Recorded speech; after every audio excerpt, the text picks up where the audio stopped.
What's up, everyone? Welcome to Ask a Korean Guy.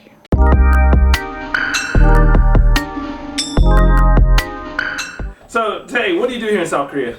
I'm a radio host slash news writer, news anchor, all radio gigs. Recently, I started to be in one of the Korea Buddhist cable TV network talk show. So I get to host that. So you could say anchor slash news writer slash what we call here in Korea is announcer.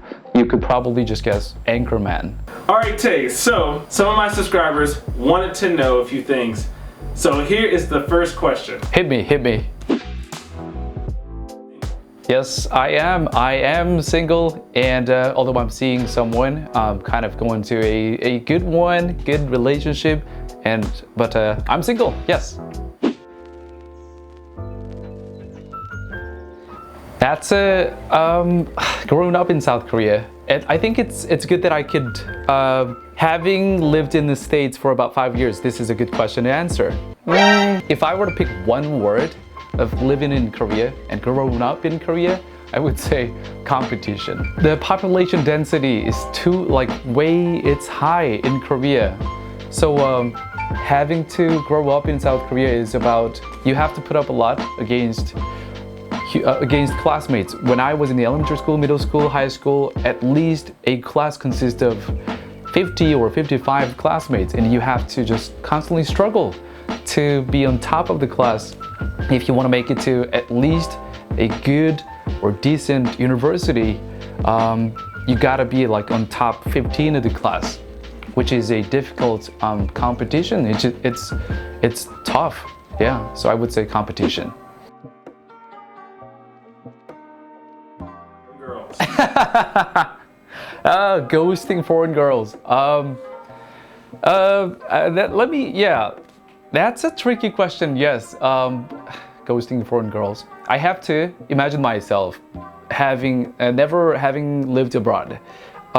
If I imagine myself that, then I would be curious and interested in those foreign faces, like, blue eyes, white faces, or brown faces. Maybe Latin girls. I would be curious, but then my English wouldn't be good enough to actually have a conversation with them or establish any meaningful relation with them. So I would approach them and then talk to them. And if I get a chance, maybe, in the clubbing scenes, or if the situation is right, maybe I would try to step up to maybe going into the beginning of the relationship. But then soon I would realize, oh, this is not working out. The cultural difference is way too huge. I can't even express myself in the language that I want to speak to that person. Then I would slowly distance myself away from them. So I think that's what's happening a lot in Korea. So the guys just basically get scared? Yes. Okay. They get attracted and then they get scared. North Korea. Okay, please keep in mind that I'm in my mid-30s, and from my generation, people of my generation think of North Korea as we're still one race. Eventually, we've got to be united again. We've got to have one country like we used to before 1960s, before the Korean War. We got to go back eventually, but logically, it takes too much money, too much effort. Oh, no. So we are not sure, like my generation thinks, not sure when we're gonna unite, but eventually we hope we do. North Korean people are the same race, people are fine, but the government, they're still our enemies. We gotta watch out. That's what we think. Older people, they might have stronger hopes for becoming one country together. But younger generations would think, wait, what do we have anything to do with them? Like they might think of trying to keep some distance from North Korea, much like way farther than my generation or even older generations.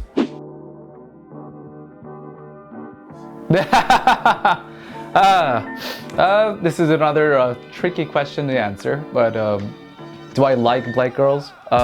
Okay, here's the thing.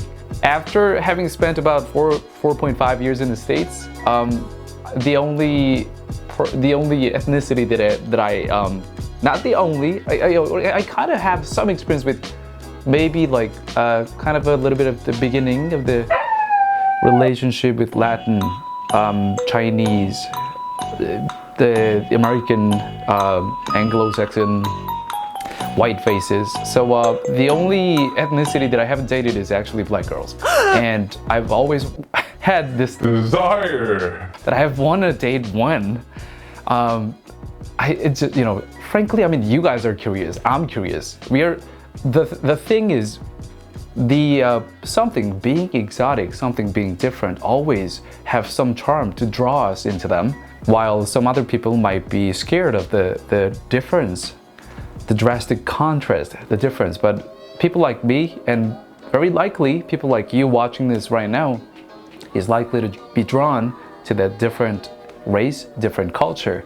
If I have never been exposed to living in the States, and if I just grew up here entirely in mid-30s, and if you ask me, hey, would you be considering dating a black girl? I'll be scared. I would very much likely to say like, sorry, but not really interested. It's because Korea, the Korean society is such a homogeneous society. The notion of racism or racist, it's kind of a new thing that's been introduced within like last 10 years. The word has existed in encyclopedia.